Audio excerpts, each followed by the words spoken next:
امراء کو لوٹ کر غریبوں کی مدد کرنے والے لٹیرے کا ذکر آئے تو ہمارے ذہن میں فوراً سلطانہ ڈاکو کا نام آتا ہے، جو کہ اپنی زندگی میں ہی ایک افسانوی کردار بن چکا تھا۔ درد دل رکھنے والا سلطانہ ڈاکو ہر ڈاکے کی منصوبہ بندی انتہائی احتیاط کے ساتھ کرتا اور ہمیشہ کامیاب لوٹتا۔ کہا جاتا ہے کہ وہ بڑے نڈر طریقے سے ڈاکہ ڈالتا اور خون بہانے سے حتی المقدور گریز کرتا، لیکن اگر اس کا کوئی شکار مزاحمت کرتا تو وہ اس کو بے دردی سے قتل کرنے سے بھی دریغ نہیں کرتا تھا۔ پوری زندگی قانون کی حراست سے بچ نکلنے والا سلطانہ ڈاکو بالآخر اپنے قریبی قابل اعتماد ساتھی کے حرص اور بے وفائی کی وجہ سے انگریزوں کے ہتھے چڑھ گیا، جنہوں نے اسے سن 1924 میں ساتھیوں سمیت پھانسی پر لٹکا دیا۔ اپنے ساتھیوں سمیت برطانوی کاؤنٹی نوٹنگھم شائر میں شیروڈ کے جنگلات میں رہنے والے غریب پرور ڈاکو اور 14ویں صدی کے کردار رابن ہوڈ کی طرح سلطان بھی امیروں کو لوٹتا تھا اور غریبوں میں بانٹتا تھا۔ سلطانہ ڈاکو کے عقیدے سے متعلق کچھ وثوق سے نہیں کہا جا سکتا۔ بیشتر لوگوں کے نزدیک وہ مسلمان تھا، جبکہ چند مورخین نے اسے ہندو عقیدے کا پیروکار بتایا ہے، کیونکہ وہ بھاتو قوم سے تعلق رکھتا تھا جو عقیدے کے لحاظ سے ہندو تھی۔ سلطانہ اور اس کے گروہ کے لوگ ضلع مراد آباد کے رہنے والے تھے اور سب کے سب جرائم پیشہ تھے۔ سلطانہ اور اس کے گروہ کے افراد مختلف جرائم میں سزا کے طور پر یوپی کے علاقے نجیب آباد میں پتھر گڑھ کے قلعے میں قید کیے گئے تھے، مگر آہستہ آہستہ یہ افراد قید سے فرار ہونے لگے اور انہوں نے بھاتو قوم ہی کے ایک شخص بالم کند کی قیادت میں چوری چکاری کی باتیں شروع کر دی۔ بالم کند ایک دن اپنے زوم میں مالوف خان نامی ایک بہادر پٹھان سے الجھ بیٹھا اور اس کی گولی کا نشانہ بن گیا، جس کے بعد اس گروہ کی قیادت سلطانہ کے ہاتھ میں آ گئی۔ سلطانہ ابتدا میں چھوٹی موٹی چوریاں کرتا تھا۔ اردو کے پہلے جاسوسی ناول نگار اور اپنے زمانے کے مشہور پولیس آفیسر ظفر عمر اسے ایک بار گرفتار کرنے میں کامیاب ہو گئے تھے، جس پر انہیں 5000 روپے کا انعام ملا۔ ظفر عمر کی صاحبزادی حمیدہ اختر حسین رائے پوری نے اپنی کتاب نایاب ہیں ہم میں لکھا ہے کہ ظفر عمر نے سلطانہ کو ایک دو بدو مقابلے کے بعد گرفتار کیا تھا۔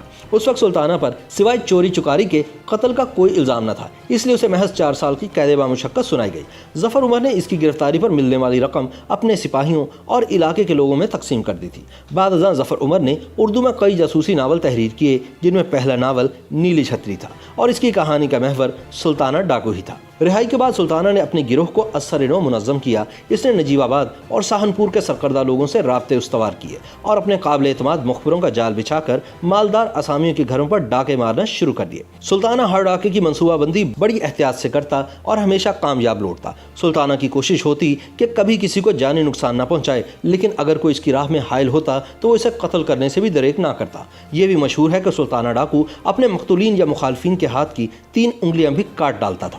امیر ساہوکاروں اور زمینداروں کے ہاتھوں ستائے ہوئے غریب عوام اس کی درازی عمر کی دعائیں مانگتے اور سلطانہ بھی جس علاقے سے مال لوٹتا وہیں کے ضرورت مندوں میں تقسیم کروا دیتا۔ سلطانہ کی ڈکیتیوں اور داد و دہشت کا یہ سلسلہ کئی سال تک جاری رہا، مگر انگریزوں کی حکومت تھی اور وہ یہ صورتحال زیادہ دیر تک برداشت نہ کر سکتے تھے۔ سلطانہ کو پکڑنے کے لیے انگریزوں نے برطانیہ سے فریڈی ینگ نامی ایک تجربہ کار انگریز پولیس افسر کو انڈیا بلانے کا فیصلہ کیا۔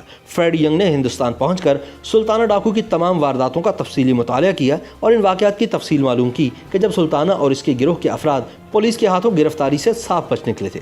فریڈی ینگ کو یہ نتیجہ نکالنے میں زیادہ دیر نہیں لگی کہ سلطانہ کی کامیابی کا راز اس کے مخبروں کا جال ہے جو محکمہ پولیس تک پھیلا ہوا ہے۔ وہ یہ بھی جان گیا کہ منوہر لال نامی ایک پولیس افسر سلطانہ کا خاص آدمی ہے جو سلطانہ ڈاکو کی گرفتاری کی ہر کوشش کی خبر پہلے ہی اس تک پہنچا دیتا ہے۔ فریڈی ینگ نے سلطانہ کو گرفتار کرنے کے لیے بڑی ذہانت سے منصوبہ سازی کی۔ سب سے پہلے تو اس نے منوہر لال کا تبادلہ ایک دور دراز علاقے میں کر دیا، پھر نجیب آباد کے عمائدین کی مدد سے سلطانہ کے قابل اعتماد شخص منشی عبدالرزاق کو اپنے ساتھ ملا لیا۔ سلطانہ ڈاکو بھی منشی عبدالرزاق پر حد سے زیادہ بھروسہ کرتا تھا۔